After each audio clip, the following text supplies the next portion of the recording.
the Defense Department drafting plans to withdraw all U.S. troops from Syria after recent Trump comments.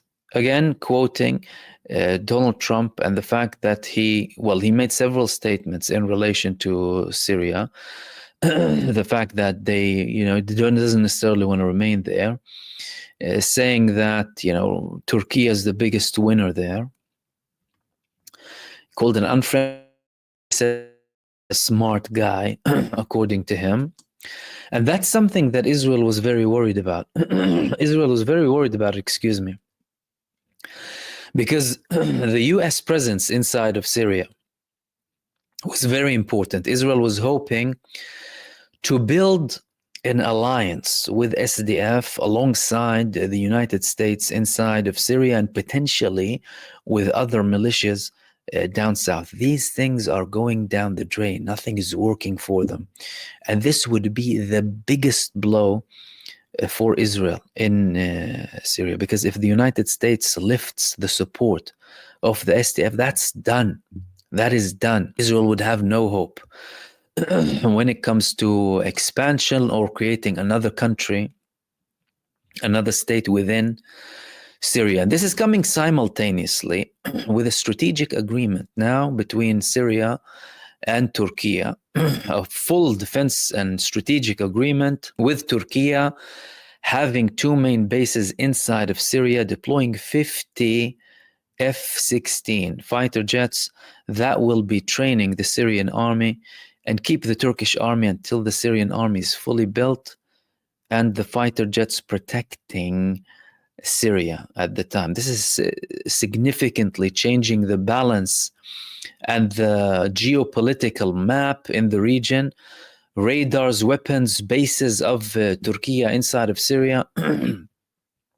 And all eyes are on Israel, and all Israeli eyes are on the Turkish forces as well, because we've been talking about previously the threats when it comes to Israel and their plans and orders to put Turkey in a different threat position, reassess their level of threat when it comes to Israel, and prepare for war with Turkey because of their influence coming inside of Syria. How likely is it to happen? How soon something like that can happen? There are many things to be done before anything as such happens, especially judging by the United States relationship, not only with Israel, but also with Turkey, Turkey being a member of the NATO, and the fact that Israel will have no leverage when it comes to Syria and how quickly Syria builds its state, and it has a very long way to go.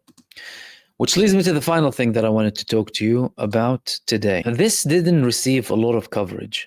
This is a very important move.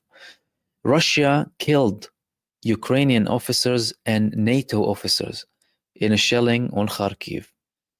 NATO officials and senior NATO representatives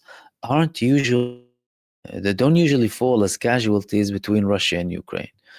Russia had a very big offensive in the past few weeks in Ukraine, and especially after Donald Trump came to power, by the way, who said that we will be having peace immediately when I reach the White House. That didn't happen. He's in power now. The war is still there. But what we know is Russia is escalating. Now, this targeting, Russia was aware of it. And they did it deliberately, knowing that there are NATO officials, and according to some reports, senior officials in NATO who were present in Ukraine at the time. Russia knows that because they've had the intel to it. However, they used to refrain from such actions inside of Ukraine in fear of escalation coming from the NATO. But now they know that Donald Trump, in his previous term, he didn't have a great relationship with the EU and NATO. Now he's already warning them again. He wants a bigger percentage when it comes to funding. He's threatening the EU altogether. So Russia is at a stronger position now when it comes to Ukraine. Now, when it comes to the actual peace or deal that is about to happen, there are many indications that something can happen when it comes to a deal in Ukraine, between Ukraine and Russia.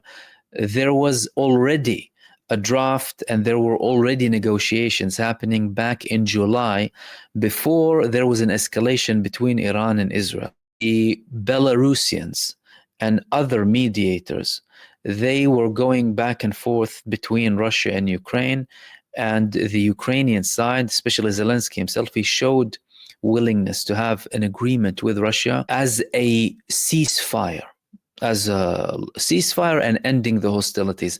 The only difference at that time was the fact that the Russian president, he didn't want something called a ceasefire. He wanted peace.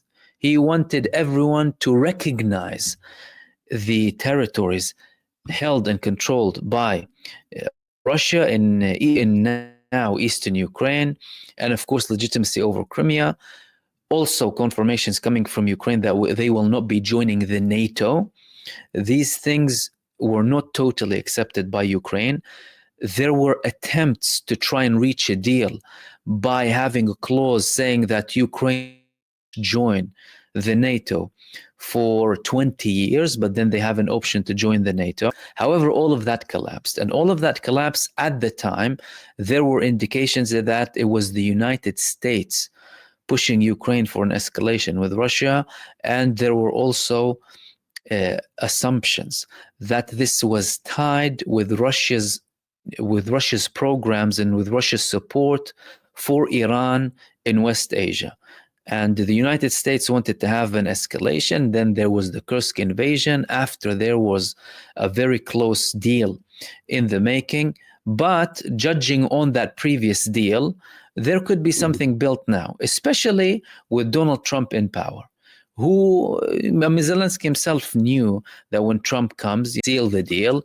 They got the funding, the last bits of the last few billions, really, or hundreds of billions. Oh, he's complaining though. He was complaining the other day that he didn't get 70 out of the 170 billion or something like that.